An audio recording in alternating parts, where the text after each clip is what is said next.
কোনো সময় যখন তোমরা নিজের শেয়ার সেল করতে যাবে তখন তোমার ফোনে শেয়ার বেচার আগে সিডিএসএল এর এরকম একটি পেজ খুলে যাবে। সেখানে তোমাদের টিপিন দিয়ে নিজের ওটিপি দিয়ে শেয়ারগুলো ভেরিফাই করে অথরাইজেশন নেওয়ার পরেই নিজের শেয়ার সেল করতে পারবে। আর এটি প্রতিটি ইনভেস্টরকে করতে হয় যেদিন সে নিজের শেয়ার বেচতে যাবে। কিন্তু এখন সেবির এই কাজটি সহজ করে দিয়েছে। এখন তোমাদের বারবার টিপিন দিয়ে নিজের শেয়ারকে ভেরিফাই করার প্রয়োজন নেই। শুধু একবার যদি তোমরা ডিডিপিআই অ্যাক্টিভেট করে নাও তো তোমাদের সেখানে বারবার টিপিন দেওয়ার প্রয়োজন নেই। তোমরা খুব সহজেই এক ক্লিকে নিজের শেয়ারগুলো বিক্রি করতে পারবে। তো এই ডিডিপিআই জিনিসটি কি, আর এটি কি সেফ, আর ডিডিপিআইটি অ্যাক্টিভেট কিভাবে করব, এই সব কিছু নিয়ে আমরা এই ভিডিওতে জানবো। তো দেখো, সবার প্রথমে বুঝি ডিডিপিআই জিনিসটি। দেখো, এটির ফুল ফর্ম হলো demat debit and pleasing instruction. এটার ফুল ফর্মে আমরা বুঝি যে এটি এমন একটি অথরাইজেশন যেটি একটি ইনভেস্টর বা ট্রেডারকে নিজের ডিম্যাট অ্যাকাউন্ট থেকে স্টকগুলো সেল বা প্লেজ করার পারমিশন দেয়। দেখো, এখানে লেখা রয়েছে ডেবিট অ্যান্ড প্লেজ, মানে শেয়ারকে বেচার জন্য বা তাকে প্লেজ করার জন্য পারমিশন দিয়ে দেওয়া ব্রোকারকে। দেখো, ডিডিপিআই অ্যাক্টিভেট করার মানে হলো তোমরা নিজের ব্রোকারকে এই অথরাইজেশন দিয়ে দিচ্ছ যে সে তোমাদের বিহাফে যে কোনো স্পেসিফিক ট্রানজাকশনকে পারফর্ম করতে পারবে, যেমন শেয়ার বেচা বা কোনো মার্জিনের পারপাসে তাকে প্লেজ করা।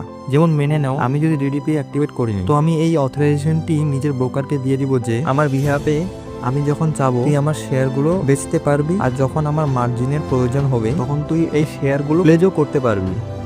আগে কি হতো, ইনভেস্টরকে নিজের শেয়ার সেল করার জন্য অনেক ধরনের power of attorney document sign করতে হতো নিজের ওটিপি থ্রু, যেটাতে আমরা নিজের শেয়ার বেচার পাওয়ার অফ অ্যাটর্নি নিজের ব্রোকারকে দিয়ে দিতাম। কিন্তু এখন ডিডিপিআই অ্যাক্টিভ করাতে কি হবে যে তোমাদের বারবার ওটিপি বা টিপিন দেওয়ার প্রয়োজন নেই। তাকে আমরা একবারে এই অথরাইজেশন দিয়ে দিচ্ছি যে ভাই তুই আমার বিহাফে শেয়ারগুলো বেচে দিস বা প্লেজ করে দিস, কিন্তু আমি যখন চাবো তখন। এমন না যে তুই নিজের ইচ্ছে মতো বেচে দিলি।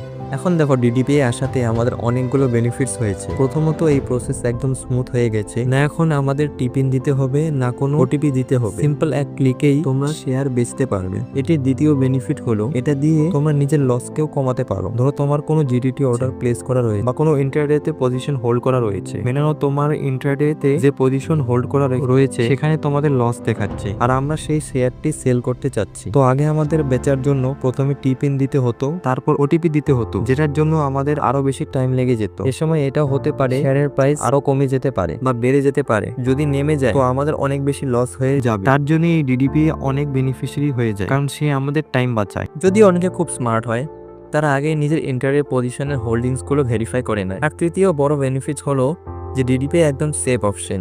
এখানে কোনো রিস্ক নেই, তোমার পারমিশনেই তোমার পজিশনকে সেল বা প্লেজ করা যাবে, ঠিক আছে? তো এখন কথা হলো যে এই ডিডিপিআই কে কিভাবে অ্যাক্টিভ করতে পারবো। এই ভিডিওতে আমি তোমাদের গ্রো অ্যাপে ডিডিপিআই অ্যাক্টিভ করে দেখিয়ে দিব। দেখো, সবার প্রথমে তোমাকে নিজের গ্রো অ্যাপটি খুলতে হবে। গ্রো অ্যাপ খুলেই তোমাদের হোল্ডিংস এর অপশনে ক্লিক করতে হবে, আর নিজের হোল্ডিংস এর সবার নিচে চলে যেতে হবে। এখানে ক্লিক করার পর এমন একটি পেজ খুলে যাবে যেখানে একদম নিচে কর্নারে লেখা আছে ডিডিপিআই অ্যাক্টিভ করার জন্য আমাদের 100 টাকা প্লাস 18% জিএসটি পে করতে হবে। এখন দেখো, এই চার্জেস প্রতিটি ব্রোকারে লেগে থাকে। তোমরা যে কোনো ব্রোকারই ব্যবহার করে থাকোই না কেন, এই সার্ভিসটি অ্যাক্টিভ করার জন্য তোমাদের একবার এই 118 টাকাটি পে করতে হবে। এখন কারণ আমার গ্রো ওয়ালেটে টাকা অ্যাড করা নেই, তো আমাকে সবার প্রথমে অ্যাড মানি অ্যান্ড অ্যাক্টিভ অপশনটিতে ক্লিক করতে হবে। এটিতে ক্লিক করার পর আমি ইউপিআই এর মাধ্যমে গ্রোতে টাকা অ্যাড করে নিব। অ্যাড করার পর আমি আবার নিজের গ্রো অ্যাপটি খুলে নিব। এখন দেখো, এখানে পে অ্যান্ড অ্যাক্টিভেট লেখা এসেছে। এখানে ক্লিক করব। ক্লিক করার পর আমার সামনে এমন একটি পেজ খুলবে যেখানে টার্মস অ্যান্ড কন্ডিশন লেখা থাকবে। এই দুটিতে ক্লিক করে আমাকে প্রসিড করতে হবে। আর এখান থেকে আমি যদি চাই তাহলে এই ডকুমেন্টগুলো পড়তেও পারবো। তারপর সাইন নাও এ ক্লিক করে দেব। ক্লিক করে এখানে একটি ই সাইনের পেজ খুলে যাবে, যেখানে আমাদের আধার কার্ডের দ্বারা ই সাইন করতে হয়। এখানে লক্ষ্য করো, এখানে যে চেক বক্সটি রয়েছে সেখানে ক্লিক করতে হবে, যেটাতে এরা অথরাইজেশন পেয়ে যাবে ই সাইনের জন্য। এরপর সেখানে আধার নাম্বার দিয়ে সেন্ড ওটিপি তে ক্লিক করে দিব। এরপর যেই ফোন নাম্বারটি আধারের সাথে লিংক রয়েছে সেখানে ওটিপি চলে যাবে। ওই ওটিপিটি এখানে পেস্ট করে দিব। তারপর তোমাকে ভেরিফাই ওটিপি তে ক্লিক করতে হবে। এটি করলেই তোমার ডকুমেন্ট সাকসেসফুলি ই সাইন হয়ে যাবে। আর তোমার গ্রো অ্যাপে এমন একটি পেজ খুলে যাবে যেখানে লেখা থাকবে যে তোমার ডিডিপিআই 2 দিনের মধ্যে অ্যাক্টিভেট হয়ে যাবে। আমার কেসে এই ডিডিপিআইটি 1 ঘন্টার মধ্যে অ্যাক্টিভেট হয়ে গিয়েছিল। এভাবে তোমরা ডিডিপিআই কে অ্যাক্টিভেট করে ইনভেস্টিং এন্ড ট্রেডিং কে আরো সহজ করতে পারো। যদি তোমরা এঞ্জেল ওয়ান, জিরোদা বা অন্য কোনো ব্রোকারে ডিডিপিআইটি কিভাবে অ্যাক্টিভেট করবে এটির উপরে তোমরা যদি কোনো ভিডিও চাও তাহলে আমাকে কমেন্টে বলবে। যদি সেই কমেন্টটিতে বেশি লাইক আসে তাহলে আমি এই বিষয়ে অবশ্যই ভিডিও বানাবো।